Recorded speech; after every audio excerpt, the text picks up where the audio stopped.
So the most coveted remaining free agent finally made a decision after taking a week to take some visits and taking the weekend to ponder it over. And if you're a Panthers fan like me, you're singing no happy day because Gerald McCoy has signed with the Panthers on a 1-year deal. And hey, it's beautiful, man. After being cut by the Tampa Bay Buccaneers, Gerald McCoy came out and said he wanted to play for a contender. So the masses pretty much assumed that he'd be going to Cleveland since they have such a stacked team. And now that he's decided to go to Carolina, the haters are now front and center, pouring it on real thick. And the only reason they're probably hating is because they're closet Cleveland Browns fans that just want to jump on that bandwagon since they signed everybody and their mama this offseason with all that cap space they had. If you're a Panthers fan, just kindly remind these simps how the Panthers started in the first half of the season before our star quarterback got injured, and Gerald McCoy recognizes real and sees that this Panthers core is definitely a contender. In this video, I'm going to give you 3 reasons why I think Gerald McCoy really picked the Panthers, and stay tuned to the end and make sure you watch the whole thing because I'm going to break down how exactly Gerald McCoy fits into the Panthers'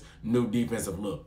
But I'm Aaron Duncan with the Necessary Blunt and Sports Talk, and I start off every video by saying, what up, dude? On this channel, I give recap and analysis of the best division in the NFL, the NFC South. So if you want to see more videos about the Panthers, Bucs, the Saints, or the Falcons, make sure you hit the subscribe button below and give that video a thumbs up. Make sure you hit the bell icon. That way you don't miss a thing because sometimes YouTube be tripping, man. They don't always announce my videos to everybody and all my subscribers, and sometimes they miss stuff. So make sure you hit that bell icon. That way you don't miss a thing. But hey, real quick, down below in the comments, let me know if you were surprised as I am that he actually picked the Panthers instead. I know I kind of had a hunch about it, but of course, Cleveland really had the bread to make some really stuff happen for Gerald McCoy, but he chose the Panthers. So let me know if you were surprised down below in the comments about him signing with the Panthers. So for the first reason why I think Gerald McCoy decided to sign with the Panthers is because he loves the South. Look, when your choices are down to Baltimore, Cleveland, and Carolina, and you've been in the South 9 years in a place where it's sunny 340, 350 days out of the year,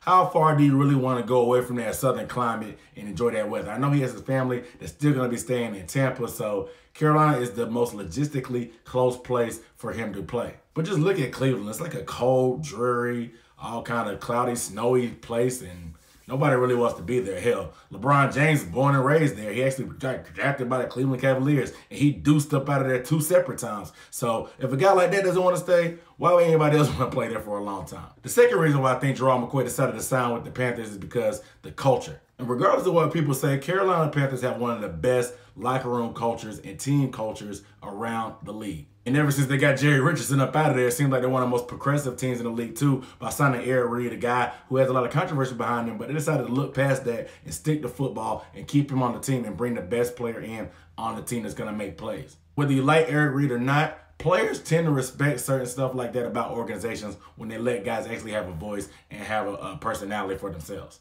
Plus, Ron Rivera is a player's coach. He's a former player. You know, he played for the Bears back in the day, and he really has his pulse on how these guys feel, and he knows what they go through. So he can really speak to a certain part of certain players that some guys can't really tap into. So players tend to respect Ron Rivera a lot. I mean, personally, after seeing Gerald McCoy on Hard Knocks for the Bucs a couple years ago and seeing how much of a clown and how goofy he is, he can't fit any more perfect into the Panthers locker room. Like, we have a bunch of clowns in the locker room between Cam and Greg Olsen, Christian McCaffrey, and a lot of other young players that they tend to bring the fun into football and have fun playing the game that they love. So I know Gerald McCoy is the type of guy that's going to fit in there perfectly.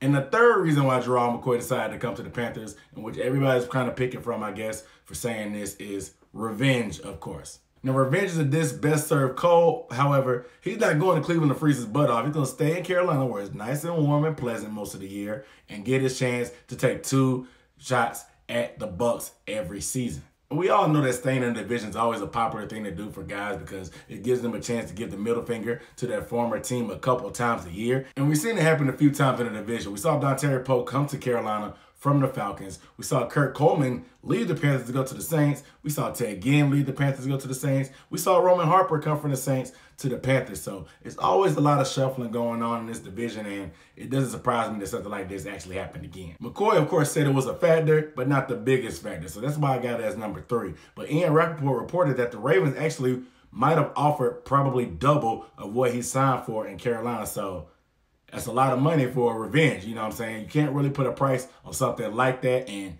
we see that textbook right here. But for Panthers fans, the question is, how does Gerald McCoy fit into this new style of defense that the Panthers seem to be implementing this offseason? Now, one of the big questions is, what are they going to look like? So a lot of people have been floating around the rumors of converting to a straight 3-4 defense. This is something that Ron Rivera is familiar with. He got his job pretty much from San Diego. He was running the 3-4 when he got hired from the Panthers, but he converted over to that 4-3 with some other guys that are on staff with him. But honestly, thinking about a 3-4, if you look at the roster on paper, you see Dontari Poe, KK Short, Mario Addison, you got to scratch your head and figure out, okay, where does Gerald McCoy actually fit in here? You don't bring a guy in like this and not start him. So where exactly does he fit? So you won't play the starting nose tackle, even though he plays defensive tackle, because he's just not big enough and he's too skilled to be limited to be in that middle all the time. So that's not what he'll be. He could play a 4 technique, which is typically lined up head up with the offensive tackle, versus a 5 technique, which is the outside shade of the tackle, like a normal DN does in a 4-3 defense. However, we have Mario Addison and KK Short who seem to be filling in those positions. I just read an article this week about KK practicing multiple different positions that he could move around in. That way, he'll be more prepared about the type of defense that we'll be running. So I'm not sure if he'll be able to play the 5 with KK and Mario. This is why I'm coming in to say that I'm dismissing that we're running a strictly 3-4. If you heard everything they said, it's not just a 3-4. It's a multiple defense. You'll get some 4-3 looks every now and then. You get some 3-4 looks. You may get 2 guys on the ground with a bunch of other guys standing around about to come. That's the best part about this thing, because last year we struggled just lining up and getting after the quarterback because some of these guys are old. So you have to get a little bit more creative, and you saw that down the stretch once Ron Rivera started calling the plays for the defense and we started getting a little bit more pressure. So we know with the 3-4, we have some rush guys that tend to come off the edge standing up. So I was just scheming up some combination that we could have, and you could go with Dontari Poe in the middle because he's huge and he just takes up space, and that's all he does anyway is take up blockers. You can go with Mario Addison standing up, coming off the edge. You come with KK at the 5 and Gerald McCoy at the other 5, with Brian Burns standing up, coming off the other edge also. And that sounds like a pretty good lineup to me. Or in pass rush scenario, you could bench Poe, put KK at the nose guard position since he's a little bit quicker, leave Gerald McCoy at that 5 technique, put Mario Addison at the 5 technique, put Brian Burns on the edge, and put another guy on the edge, maybe Christian Miller or whoever else wants to stand in. It could be the rush guy, maybe Bruce Irvin. So you got a lot of different guys you could play with and be versatile. This was just 2 examples, but that's how creative you can be. And Ron Rivera knows a lot more about defense than I do, so I'm sure he has some stuff in that cookbook that he's mixing up. But this is the main reason why they wanted to bring in versatile guys and a guy like Gerald McCoy. You can play them in multiple different positions, and you can do a lot of different things on defense that keeps the offensive lines guessing. But McCoy has one of the best first steps and quickest get-offs in the league. He tends to get a lot of offsides calls just because of that. If you remember some of the games where we played the Bucs, Cam tends to do a hard count against Gerald McCoy. Gerald McCoy may jump every now and then, but that's just because he takes some risks. You see the same thing happen with Von Miller, who has one of the best get-offs on the edge. So if you convert something like that into the inside with Gerald McCoy, the same thing's going to happen every now and then. But a guy like me, I'm not going to throw the baby out with the bathwater. I'll take those quick first step and a 3 technique and penetration over a couple offsides every now and then. So in conclusion, you can never have too much defensive line depth, and a guy like Gerald McCoy, who's that skilled, any team can really use him, honestly. So all Panthers fans should really be happy and ecstatic about this guy coming in, especially with the type of contract that he signed and the structure of it, because